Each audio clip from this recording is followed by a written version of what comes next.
Dad married 3 months after my mom passed away and tells me to gift my room to my stepsister and move out, so I said okay and packed my bags and moved to Uncle's house.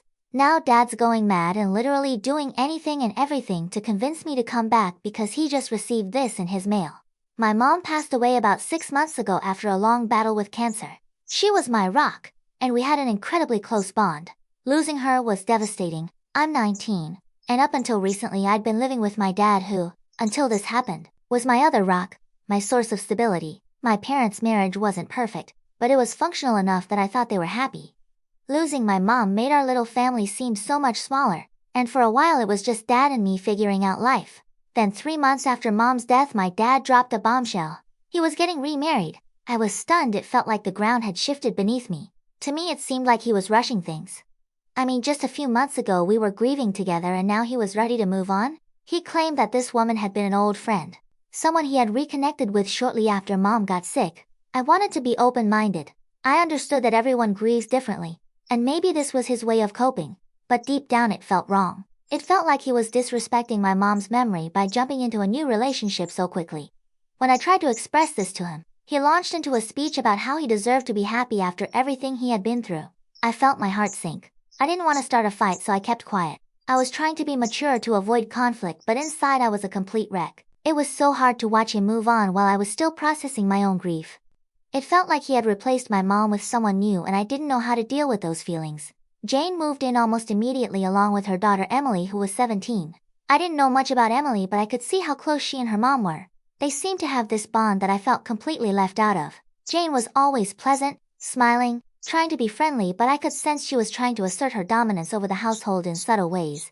Suddenly there were new households, changes to our routines, and shifts in how everything worked. The familiar comfort of home was gone, replaced by an uncomfortable atmosphere that made me feel like a stranger in my own space. At first I tried to go with the flow, thinking maybe this was just part of adjusting to the new living arrangements, but the more I watched Jane and Emily settle in, the more alienated I felt.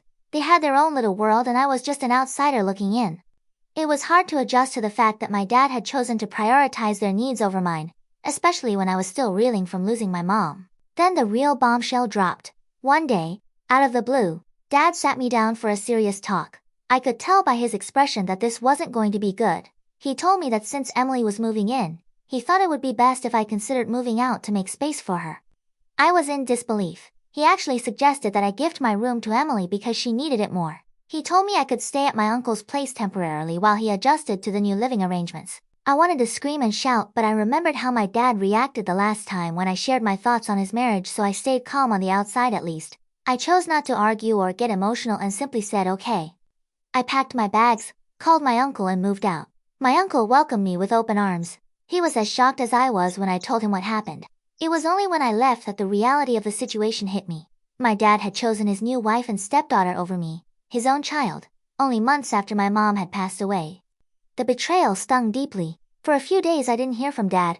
I assumed he was relieved that I had left without putting up a fight. It seemed like Dad didn't care enough to reach out, and I figured he was happy to have me out of the house. After all, he got what he wanted, right? Emily got my room, Jane got her new life with Dad, and I was out of the way. I remember sitting in my uncle's guest room staring at my phone, half expecting some sort of apology or explanation, but there was nothing. It stunned more than I expected, like I'd been completely erased from his life. I kept telling myself I did the right thing by leaving and trying to focus on getting settled at my uncle's place and keeping up with my college assignments. Then, out of nowhere, the silence broke. One day my phone started blowing up with calls and texts from Dad. At first I ignored them, assuming it was more of the same adjusting talk he'd given me before. But then it became relentless. One missed call after another, message after message. He was apologizing, asking me to come home, saying things could go back to normal. His tone had completely changed from when I left, and I started to get suspicious. Why this sudden desperation? I didn't respond at first, but the sheer volume of messages made me curious. Why was he so eager to get me back now? What had changed? Finally I caved and texted him back asking what was going on, and that's when he told me about the letter.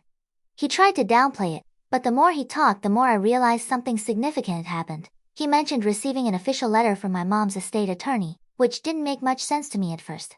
I knew my mom had a will. She had mentioned it in passing when she was sick, but I hadn't thought much about the details. Apparently this letter was a big deal. My dad explained in a roundabout way that my mom's will had been finalized, and according to the will my mom had left her share of the house to me. That means my dad and I are now co-owners of the house, me owning half and him the other half. So while dad still has his share, he can't sell the house or make any major changes to it without my consent. I guess I had assumed everything would go to dad given that they were married. But she had made sure I was taken care of, and it hit me hard just how much thought she had put into it. Even though I wasn't 21 yet, being 19 meant I had a legal stake in the house. I hadn't realized how significant that was until dad started explaining that he couldn't make any major decisions about the property without my consent. This news completely shifted the dynamic. Now that dad and Jane know they need me to stay in control of the house, they've been spamming me with calls and texts nonstop. It's not just them either. They've rooked in the rest of the family. I'm getting messages from aunts, uncles and cousins all saying I need to be the bigger person and go back home for the sake of family harmony. It's overwhelming. I'm a full-time college student and I already have so much on my plate with classes, assignments, and trying to balance a part-time job. The worst part is how Jane has started messaging me too, acting all nice and trying to guilt me into returning. She's offered to let me share the room with Emily now as if that's supposed to make up for everything. It feels so disingenuous, like they're just trying to smooth things over because they realize they've lost control of the situation. They didn't care about my feelings until they realized they needed me, and now they're trying to act like we're all one big happy family. Frankly, it's a lot to deal with. I didn't ask for any of this, and all I really wanted was some time to grieve and process everything after losing my mom. I'm stuck in this mess, feeling like I have to fight just to hold on to what my mom wanted me to have. Now I don't know what to do. The house is legally half mine, but I'm not sure if I want to go back. Update 1. Hi guys. First of all, thank you so much for all the support and advice in the comments. Reading through your personal experiences has honestly been one of the few things keeping me sane these past few days. It's comforting to know I'm not alone in dealing with complicated family stuff. And for those asking, my uncle, let's call him Uncle James, is my mom's brother, not my dad's. He's been nothing but supportive, and I'm lucky to have him as a place to stay while I sort all this out. So there's been another development. While my dad's side of the family has been non-stop in their attempts to get me to come back, something interesting happened that I didn't see coming. My mom's lawyer paid me a visit to Uncle James's house. I wasn't expecting it, and honestly it kind of caught me off guard. I had only met the lawyer once before at the reading of my mom's will, but I didn't really think I'd be hearing from him again, at least not anytime soon. When he showed up, my first thought was that something had gone wrong with the house or my legal rights over it, but it turned out to be something completely different. Apparently my mom had set up a small trust fund for me, and the lawyer was there to explain the details. My Uncle James is the trustee, which means he's in charge of managing the trust until I'm old enough to handle it on my own. The trust isn't anything huge, just a small amount of money that my mom had set aside for emergencies or for my future needs. I guess she wanted to make sure I had something to fall back on even if things got complicated with dad in the house. The thing is, I'm not sure if my dad even knows about this trust. Mom must have set it up quietly, and since Uncle James is the trustee, it's possible dad wasn't aware of it at all. That realization made me feel even more protected by my mom. It's like she had planned for every possibility, even the ones I never imagined. The trust fund isn't a game changer in terms of my financial situation, but it's comforting to know that I have some extra security, especially with everything that's happening right now. I haven't told my dad about the trust, and honestly, I'm not sure if I should. He's been blowing up my phone with messages, and I've had calls from all sorts of relatives, cousins, aunts, uncles, all trying to convince me to come back. At first they were being nice about it, telling me that dad misses me and that we should patch things up, but when I didn't respond right away, the tone started to change. Some of them started guilt-tripping me, saying things like your dad's under a lot of stress and family is more important than a stupid room. I even had one of my aunts tell me that I was being selfish for taking my mom's side and that I needed to move on since she was gone now. It's been overwhelming to say the least. But here's the kicker. While all this was going on, Uncle James told me that dad had been trying to reach out to him too. Apparently, dad called him and tried to act like everything was fine, asking if I was doing okay and if Uncle James could convince me to come back home. James said it was the most awkward conversation he'd ever had. Dad was trying to play the concerned parent, but Uncle James wasn't buying it. He knows how dad has treated me, and he made it clear to dad that I was welcome to stay with him for as long as I needed. It's pretty clear that my dad's side of the family is all on his team. They're trying to wear me down, and I have a feeling it's not just about wanting me back for family reasons. It's about control, just like with the house. I've been thinking a lot about whether dad knows about the trust or if he's just focused on the house for now. Part of me wonders if the trust would complicate things even more if he found out. Right now, he's trying to guilt me into coming back, but if he knew about the extra money mom left me, would that change his tactics? Would he suddenly try to get involved in managing that too? I have no idea, but the thought is nagging at me. Anyway, my lawyer has advised me to keep things quiet for now, especially since dad is already so fixated on the house. Legally, He can't force me to move back and he definitely can't sell the house without my agreement, but I can't help but feel like this whole thing is going to get messier before it gets better. Uncle James has been a rock through all this and I'm so grateful to have him in my corner. I don't know what I would have done without him, especially with how manipulative my dad and his side of the family have been. For now, I'm taking things day by day. I'm focusing on school, trying to keep up with my assignments and just taking a breather from all the drama. Update 2. Every time I think this whole situation has reached its peak of awfulness, something worse happens or I learn something that just turns my world upside down even more. I thought things couldn't get any worse after leaving my dad's house, dealing with the family's non-stop messages and then finding out about the trust fund my mom had set up for me. But I was wrong. Something happened yesterday that really hit me hard and changed the way I look at everything that's been going on. One of my cousins from my dad's side, let's call her Sarah, asked to meet up for coffee. I wasn't sure what to expect since most of my dad's side has been pressuring me to go back home, but Sarah and I have always been pretty close. She's a bit older than me and we used to hang out a lot when we were younger, so I figured maybe she just wanted to check in and see how I was doing. When we met up, things were a bit awkward at first. Sarah's mom, my aunt, has been one of the main people pressuring me to reconcile with my dad, so I wasn't sure where this conversation was going to go. But then out of nowhere the conversation took a completely unexpected turn and Sarah dropped a bomb on me that I wasn't prepared for. She hesitated at first, saying she wasn't sure if she should tell me what she knew, especially since her mom had told her to keep quiet about it, but she couldn't hold it in anymore. She felt I needed to know the truth. Sarah told me that my dad had been cheating on my mom for a long time, even before my mom got sick. I was completely floored. I had no idea this was going on. Sarah said she had known for a while but didn't want to get involved, mostly because her mom had told her not to. She explained that one day before my mom passed away, she saw my dad out at a restaurant with Jane and it wasn't just some casual lunch. Sarah said they looked like a couple. They were sitting close together talking and it was clear there was something going on between them. At the time, Sarah didn't think too much about it. Maybe she didn't want to believe the worst or maybe she didn't want to create drama. But now, looking back, it all started to make sense to her. The part that hit me the hardest was when Sarah told me she eventually gathered the courage to tell my mom about what she had seen. I can't even begin to imagine how devastating that must have been for my mom. She was already going through so much with her illness and on top of that, she had to deal with the knowledge that my dad had emotionally and maybe even physically moved on before she was gone. Sarah said that after she told my mom, she felt guilty, like maybe she had made things worse. But at the time, she thought it was the right thing to do. She believed my mom had the right to know even if it caused her pain.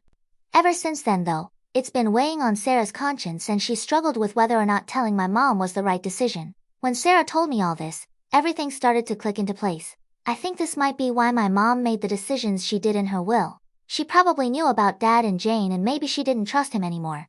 Maybe that's why she left her share of the house to me instead of leaving everything to Dad. It was her way of protecting me and making sure that if Dad tried to move on too quickly with Jane, I wouldn't be left with nothing. It hurts to think that my mom was dealing with so much behind the scenes. She must have known that her time was limited and on top of everything she had to worry about Dad betraying her trust. I feel like I should have known but I guess I was too focused on trying to cope with losing her to see the signs. Now all these little things are starting to make sense, the way my mom would sometimes look at my dad with this sadness in her eyes. The way she seemed so focused on making sure everything was in order before she passed away. I think she knew that she had to take care of me because she couldn't count on Dad to do it. After Sarah told me all this, I felt sick to my stomach. It was like my whole perspective on my parents' relationship had been flipped upside down. I always thought they had a strong marriage and I never would have guessed that Dad was capable of something like this. I don't even know how to feel about him anymore. Part of me is furious that he could betray my mom like that and part of me is just devastated that my mom had to carry that secret with her while she was sick. Now I'm starting to wonder how much Jane knew about all this. Did she know my mom was still in the picture when she got involved with my dad? Was she just waiting for my mom to pass away so she could move in and take over? It makes me feel even more certain that I made the right decision by leaving the house. I don't want to be around people who treated my mom like that, especially not in the home that she worked so hard to create for us. Since learning this, I felt even more conflicted about what to do next. I still own half of the house but I don't know if I ever want to set foot in it again. How can I live there knowing all of this? How can I even look at my dad after finding out what he did to my mom? And now it makes sense why Jane was so eager to push me out of the house. She probably saw me as an obstacle to fully taking over the life she wanted with my dad. Uncle James has been incredibly supportive through all of this. When I told him what Sarah said, he wasn't surprised. He said he always had a feeling that something was off with Dad after my mom got sick, but he never had proof.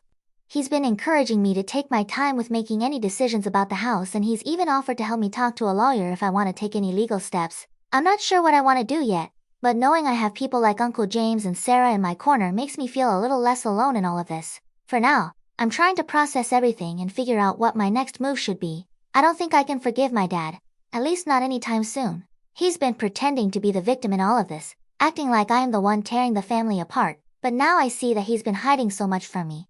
Update 3. Hi guys, I guess this might be my final update. So after everything that's happened, I decided I needed to have a final conversation with my dad. This wasn't because I wanted to fix anything or make things better between us, but I felt like I needed to say my piece and make it clear that I didn't want any part of the life he and Jane were building. It wasn't easy to make that decision, but after finding out about the affair and realizing how much my mom had been through, I knew I couldn't just stay silent and walk away without closure. I messaged my dad telling him I wanted to meet and talk. He was quick to respond, clearly thinking this was my way of coming back and reconciling. Him and Jane had probably convinced themselves that I just needed time to cool off and that I'd eventually come around when I showed up at the house without any bags or signs that I was moving back in. I could see the surprise on both their faces. They were expecting me to be ready to move back in, but that wasn't happening. I sat down with them in the living room, and the atmosphere Dad tried to start with some small talk, asking how I was doing and if I was ready to move forward. Jane just sat there kind of fake smiling, clearly uncomfortable but still trying to act like everything was normal. It took everything in me to stay calm and not let my anger take over. But I had made up my mind I wasn't going to let them control the narrative anymore. I told Dad straight up that I knew about the affair, that I knew he had been with Jane while Mom was still alive, and that someone had confirmed that for me. I didn't want to bring my cousin Sarah into this matter because her mom wouldn't have liked that at all. The look on his face was priceless. He was completely caught off guard, and for once he had nothing to say. Jane went pale and tried to deny it, stammering something about how it wasn't what it seemed, but I wasn't interested in hearing her excuses. I had already heard enough from Sarah to know the truth. I explained that I wasn't there to argue or try to get an apology. I just wanted them to know that I wasn't coming back. I told them that I didn't trust them, that I didn't want any part of this life they had built on lies, and that I wasn't going to pretend like everything was fine. The house, half of it at least, was mine now, and I wasn't going to let them push me out, but I also wasn't going to live there. I told him I'd figure out what to do with my share later, but for now I didn't want any contact with them. The one thing that was clear was that no decision regarding the house should be made without me. Of course, Dad tried to play the victim, saying that I was tearing the family apart, that I was overreacting, and that I needed to think about the future. He even tried to guilt me by saying how hard it had been for him after Mom died and that he needed someone to lean on, and that's why Jane came into the picture. But I wasn't buying it. He made his choices and now he had to live with them. I wasn't going to feel bad for him when he had clearly disrespected my mom long before she passed away. As for Jane, she just sat there quietly after I called them out. It was clear that she wasn't going to take any responsibility for what had happened, and I didn't expect her to. Honestly, I don't care what happens between the two of them at this point. They've made their bed and they can lie in it together. After I said my piece, I got up to leave. I could tell Dad was still in shock. He probably thought I'd come crawling back, but that was never going to happen. I walked out of the house feeling lighter than I had in weeks. It wasn't easy, but it felt good to finally have some closure, to say what needed to be said and to let them know that I wasn't going to be part of their lives anymore. Since then, I've blocked them both on social media and stopped responding to any messages from my dad's side of the family. It's been quiet for the most part, although I've heard from Sarah that Dad's been telling people I'm the one who's acting out and being unreasonable. But honestly, I don't care. People will believe what they want, and I'm done trying to explain myself to anyone. As for the house, I haven't made any final decisions yet. My lawyer and Uncle James are helping me figure out the best way to handle it, but I've been thinking about either selling my share or renting it out. I don't want to be tied to that house anymore, but I also don't want to give Dad and Jane any easy wins. If they want to stay there, they'll have to deal with the fact that I still have control over part of it, and I'm not going to let them make any big changes without my approval. In the end, I think this whole situation was a wake-up call for me. I've learned that sometimes the people you trust the most can let you down in ways you never expected. But I've also learned that I'm stronger than I thought. I've made it through this mess with my head held high, and I'm ready to move forward on my own terms. As for Dad and Jane, well, I guess they got what they wanted, but in the end they've lost something to me. And maybe in time they'll realize that some things can't be undone. Karma has a way of catching up with people, and while I'm done with them, I can't help but feel like they'll eventually have to face the consequences of their actions. For now, I'm focusing on myself, my future, and the people who have truly been there for me through all of this. I'm not looking back. I just want to take a moment to thank all of you for your support, advice, and kind words throughout this whole ordeal. Reading your stories and knowing that I'm not alone in this has meant more to me than I can express. Your encouragement has helped me stay strong and stand my ground, and for that, I'll always be grateful. Thanks for being there when I needed it most.